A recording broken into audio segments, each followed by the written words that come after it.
Hello dear students. अपने last lecture में मैंने आप लोगों को एक्सप्लेन किया था न्यूटन फर्स्ट लॉ और सेकंड लॉ, किस तरीके से मोस्ट मिसअंडरस्टूड लॉज हैं, उनको कैसे समझना चाहिए और हमको कैसे समझाया जाता है। तब मैंने आपको ये भी बताया था कि न्यूटन थर्ड लॉ जब भी मैं क्लास में डिस्कस करता हूं तो मुझे पता लगता है कि न्यूटन थर्ड लॉ भी बच्चों को नहीं आता है। इनफैक्ट मैं अभी क्लास ले रहा था 2 दिन पहले, उस क्लास में ऐसे स्टूडेंट्स भी बैठे हुए थे जिनका कि मेंस में जो है वो 96, 97, 98 परसेंटाइल भी है, वो रिपीट कर रहे हैं आईआईटीज के लिए। और उनसे भी जब मैंने न्यूटन थर्ड लॉ पूछा तो उसमें से भी कुछ लोग गलत बता रहे थे। आप सोच सकते हैं कि किस लेवल पर हम लोगों को न्यूटन लॉ ऑफ मोशन गलत पता होते हैं। देखिए, Newton third law of motion की हम बात करते हैं। Newton third law of motion जो आप लोगों ने पढ़ा है वो क्या है? Newton third law, every action has equal and opposite reaction. शुरू से पढ़ते आए हैं, every action has equal and opposite reaction. In fact हम तो जो है कुछ कार्टून्स वगैरह में बने देखते हैं, कुछ लोग जो है वो इस पे वीडियो भी बनाते रहते हैं कि एक्शन हुआ है तो रिएक्शन तो होना ही था, न्यूटन थर्ड लॉ है। कितना गलत चीज शुरू से बच्चों के माइंड में फिल कर दी जाती है इस वर्ड को यूज करके, एक्शन और रिएक्शन। कैसे? जैसे ही आप बोलते हैं every action has equal and opposite reaction, तो वो बच्चा जिसको आप ये समझा रहे हैं, जो हो सकता है 9th क्लास में हो सकता है 10th क्लास में हो सकता है 11th क्लास में हो, सबसे पहले उसके माइंड में हम जनरल लैंग्वेज में जो एक्शन रिएक्शन यूज करते हैं वो उसके माइंड में आता है कि कोई एक्शन होगा तो फिर उसका रिएक्शन होगा, क्योंकि हम लोग तो जनरली यही पढ़ते हैं। लेकिन आपको समझना चाहिए कि फिजिक्स में बहुत सारे ऐसे टर्म्स होते हैं जो हम यूज तो करते हैं, लेकिन डे टू डे लाइफ में हम उनको जो यूज कर रहे होते हैं उसका कोई रिलेशन नहीं होता। फॉर एग्जाम्पल, अगर आप वर्क डन की बात करें तो वर्क डन फिजिक्स में नेगेटिव भी होता है, जीरो भी होता है और पॉजिटिव भी होता है। डे टू डे लाइफ में हम जब बात करते हैं तो किसी के वर्क के नेगेटिव की बात तो नहीं करते ना। अगर आप कहें कि आपने जो है किसी को पियोन रखा हुआ है अपने यहाँ और वो 8 घंटे की ड्यूटी देता है, उसका काम यह है कि अपनी जगह खड़े रहना चाहिए, आके हिलना भी नहीं है, खड़ा रहे, उसी की उसको सैलरी मिलेगी। और अगर 1 महीने बाद जब आपसे सैलरी मांगने आए और आप उसको गिनाने लग जाओ कि भाई फिजिक्स के अकॉर्डिंग तो तेरा वर्क डन जीरो है, फोर्स इंटू डिस्प्लेसमेंट, तो आपको पूरी फिजिक्स सिखा देगा वो कि क्या होती है क्या नहीं होती है। तो आपको ये समझने की जरूरत है कि डे टू डे लाइफ में हम जो बातें कर रहे होते हैं, जो वर्ड्स यूज कर रहे होते हैं वो, और फिजिक्स में जब उन टर्म्स को यूज करते हैं, वो दोनों में बहुत डिफरेंस होता है। एक्शन और रिएक्शन वर्ड यूज करना Newton third law of motion में यही प्रॉब्लम क्रिएट कर देता है। और जैसे फॉर एग्जांपल मैं बच्चों से पूछता हूं कि यहां पर एक सिंपल सा ब्लॉक है, उस पर नॉर्मल रिएक्शन लग रहा है और एमजी लग रहा है, तो मैं उनसे पूछता हूं कि बताइए अगर एन एक्शन है तो इसका रिएक्शन क्या होगा? तो बच्चे बोलते हैं कि एमजी होगा, इमीडिएटली बोलते हैं एमजी होगा। फिर कुछ बच्चे बोलते हैं सर ऐसा नहीं होगा, एमजी एक्शन होगा और एन रिएक्शन होगा, क्योंकि एमजी पहले लगेगा तो एक्शन तो पहले आएगा और रिएक्शन बाद में होगा। ये सारी की सारी चीजें कितनी गलत हैं, मैं आपको ये समझाने की कोशिश करता हूं। और ये समझाने की कोशिश करता हूं कि बच्चों को अगर Newton third law of motion जैसे मैं बोल रहा हूं, जैसे अच्छी बुक्स में लिखा रहता है, वैसे ही शुरू से अगर समझाया जाए तो कभी कोई कंफ्यूजन ही क्रिएट नहीं होगा। Newton third law of motion में एन इक्वल एन एक्शन है और एमजी रिएक्शन है, पहली बात तो यही गलत है। जो लोग जानते हैं Newton third law of motion उन्हें पता है कि एन और एमजी एक्शन रिएक्शन नहीं है। फिर दूसरी बात, एक्शन पहले होना और रिएक्शन पहले होना, ऐसा कुछ होता ही नहीं है। मैं बताता हूं आपको Newton third law of motion है क्या और इसको कैसे समझना चाहिए। फिलोसॉफिकल वे में अगर मैं बोलूं तो Newton third law of motion कहता है you can not touch without being touched. ये न्यूटन थर्ड लॉ है।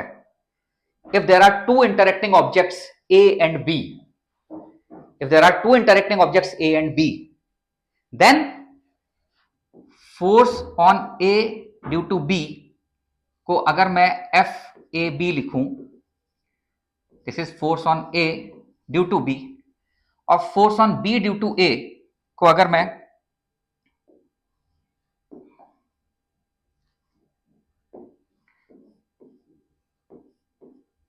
FBA लिखूं,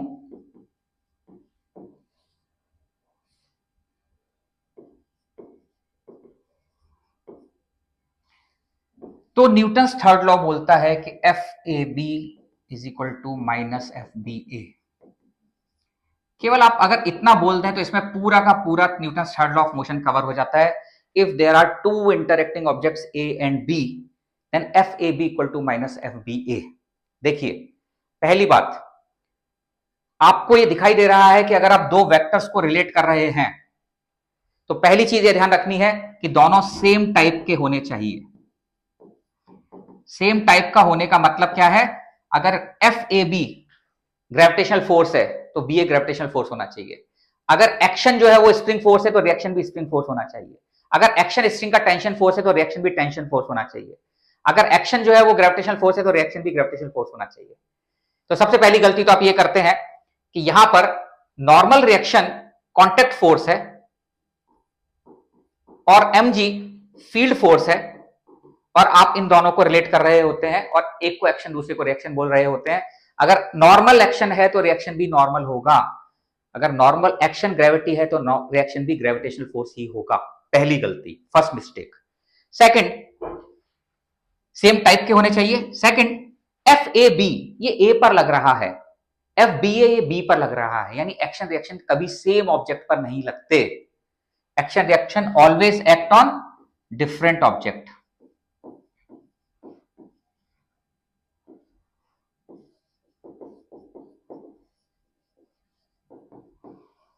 सेकंड मिस्टेक, आप देखिए जरा, एन और एम जी एक ही जगह पर लग रहे हैं, एक ही ब्लॉक पर लग रहे हैं, और इसको हम एक्शन रिएक्शन बोल देते हैं, जबकि ये कभी एक ऑब्जेक्ट पर लगते ही नहीं हैं।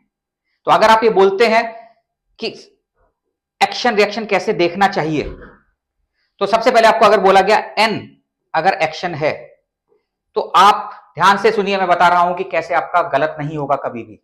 सबसे पहले आप ये देखेंगे, जब भी Newton third law of motion की बात की जाएगी तो दो interacting objects A and B क्या क्या हैं, तो ए और बी को फाइंड आउट करोगे। तो जब आपको बोला जाएगा कि एन अगर एक्शन है, तो आप सोचोगे कि एन किसने किस पर लगाया है, तो आप कहोगे एन सरफेस ने लगाया है ऑन ब्लॉक। अगर एन सरफेस ने ब्लॉक पर लगाया है, अगर ये एक्शन है, तो इसका रिएक्शन होगा जो ब्लॉक सरफेस पर लगाएगा। जैसे ही ए और बी को फाइंड आउट कर देते हो, एफ ए बी और एफ बी ए क्लियर हो जाता है। तो जो सरफेस पर नॉर्मल रिएक्शन लगेगा नीचे, ये इसका रिएक्शन होगा। अब बात की जाए आपसे कि अगर mg एक्शन है तो इसका रिएक्शन क्या होगा। अगर mg एक्शन है बच्चों, तो आप सोचोगे कि ये किसने किस पर लगाया, तो mg a और b फाइंड आउट करोगे। अर्थ ने ब्लॉक पर लगाया, अर्थ और ब्लॉक दोनों इंटरेक्ट कर रहे हैं। mg होने के लिए कांटेक्ट होना जरूरी नहीं है, हवा में होगा तो भी mg लगेगा, लेकिन जब सरफेस पर रख दूंगा तभी कांटेक्ट फोर्स नॉर्मल पिक्चर में आएगा ना। तो नॉर्मल फोर्स कांटेक्ट की वजह से आ रहा है, ग्रेविटेशनल फोर्स फील्ड फोर्स है। तो mg अगर एक्शन है, ये किसने किस पर लगाया, अर्थ ने लगाया ब्लॉक पर, तो ब्लॉक जो अर्थ पर लगाएगा, इसके सेंटर पर दिखाते हैं mg, ये इसका रिएक्शन है।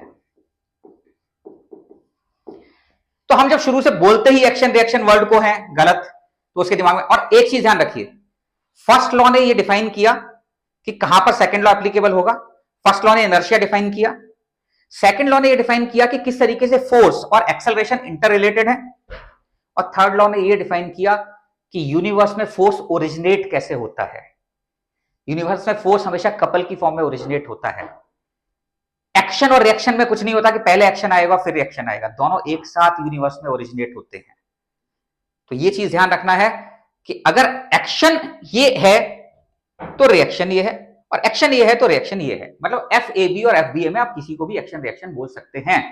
और तीसरी चीज जो इसमें ध्यान रखनी है वो ये है कि ये सेम लाइन के अलोंग लगते हैं और अपोजिट डायरेक्शन में लगते हैं। सब कुछ इससे क्लियर हो रहा है। एक्चुअली ये 3 पॉइंट्स मुझे लिखने की जरूरत ही नहीं होनी चाहिए, क्योंकि ये अपने आप में कंप्लीट है जो कि सारी चीजें एक्सप्लेन कर रहा है। तो अगर आप थर्ड लॉ को ऐसे ध्यान रखेंगे कि if there are two interacting objects A and B, then FAB equal to minus FBA, any one of them can be action, then other would be reaction. तो I hope आगे से आने वाले टाइम में, और फिर आप देखेंगे एक ही ऑब्जेक्ट पर नहीं लगना है, आप देखेंगे सेम नेचर का होना चाहिए। अगर आप इस वीडियो को ढंग से समझते हैं तो आप आज के बाद एक्शन रिएक्शन बताने में कभी मिस्टेक नहीं करेंगे, और आपको रियलाइज भी होगा कि थोड़ा सा पढ़ाने में चेंजेस करने की जरूरत है। जरूरी नहीं है कि जैसा टेक्स्ट बुक में लिखा हुआ है एज इट इज उसको पढ़ा दिया जाए, क्योंकि बच्चे को जब एक्शन रिएक्शन बोला जाएगा तो सीधे सीधे रिलेट करता है हम नॉर्मल कोर्स में जो एक्शन और रिएक्शन यूज करते हैं, इसका उससे कोई रिलेशन नहीं है।